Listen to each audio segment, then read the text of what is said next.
Hello and welcome to another Finnish Gear Reviews video.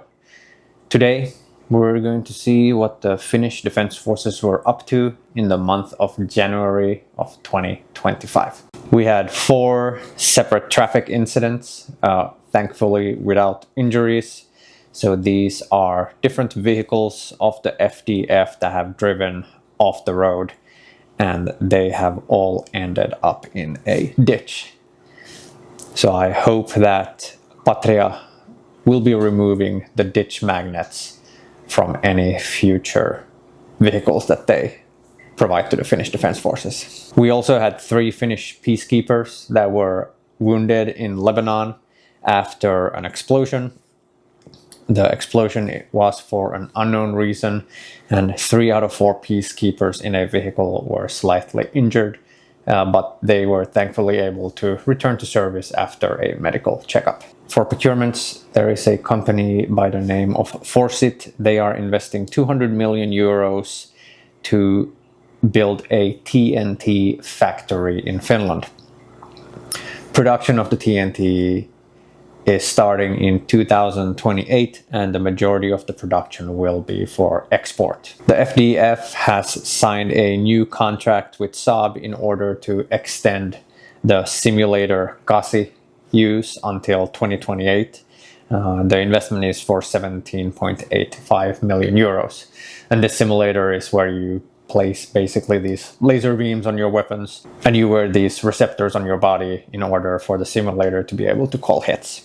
The FDF is also procuring additional night vision devices from Senop Oy for 19.9 million euros, and the delivery is set for the end of 2025. They are not providing any details regarding exactly which units and how many are being ordered. For exports, Germany joins the Common Armored Vehicle System, or CAVS project, which most likely will lead to them acquiring the Patria 6x6 vehicles.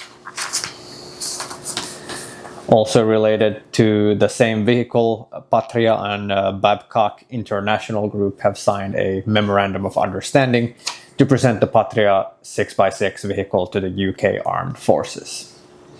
And so far, Patria has received orders for 800 units of these vehicles globally, while 200 have been delivered already. In other exports, the Kiteen Suksitehdas, so Kite's ski factory, they're producing new and improved skis for the FDF and NATO allies, and they produce about 1,000 skis per month there at the factory. Sweden has made an order which should be delivered by the end of February 2025, along with the FDF getting some new skis from them. Now, these new skis are lighter and they're more modular than the previous version. For exercises, the Jaeger Brigade has their Ryske exercise, and that's going to be in Inari in Upper Lapland. The Air Force is doing some nighttime exercises during the week. So the Karelian sections with F-18 Hornets from Rissala, the Lapland section with F-18 Hornets from Rovaniemi, and finally the Air Force School with Hawks in Tikkakoski. The Air Force is also hosting some Swedish Gripen jets for training, and will have a Gripen section coming to the Rissala Air Force Base for 1 week. In promotions, we had 8 meaningful promotions. Congratulations to all. In miscellaneous news, we had a new contingent of conscripts starting in January. So that is contingent 125, which started on January 6th with 12,000 new recruits, of which 400 are women. We had 1,448 females that had applied for voluntary service, and also had the most applicants for crisis management jobs in 20 years, with over 3,000 applicants. Last year, 2,300 were chosen for these jobs. We also received a military recon situation update. So this is a report that is released every 2 years, and it provides an overview of the current security status. And the summary of the security status is that things are a little crazy right now. The SEC D-Day of 2025 drew some very large crowds to the Messukeskus in Helsinki. it's grown a lot since the last 2 years, with over 200 presenters this time.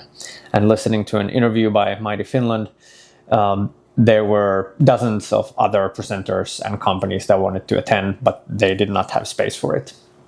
So hopefully in 2 years, when they have the SecD Day 2027, they'll have more space available to them. The Navy is increasing its presence in the Baltic Sea with NATO allies. NATO has ramped up security in the Baltic with Operation Baltic Sentry. We have one Hamina-class ship, among others, participating in guarding and patrolling essential infrastructure. The Finnish Air Force is participating in securing Icelandic airspace with allies.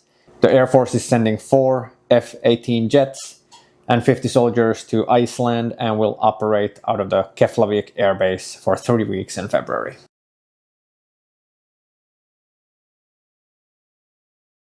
And much like we had in last month's update, the Defense Ministry is still working on raising the reserve age until 65 in order to keep personnel, or key personnel, in service for a longer time. And finally, MPK goes international. In the year 2024, they had 30 international events, and this year it will expand to 50. And this contains exercises, trainings, and different competitions. And this concludes this month's update. Thank you for watching.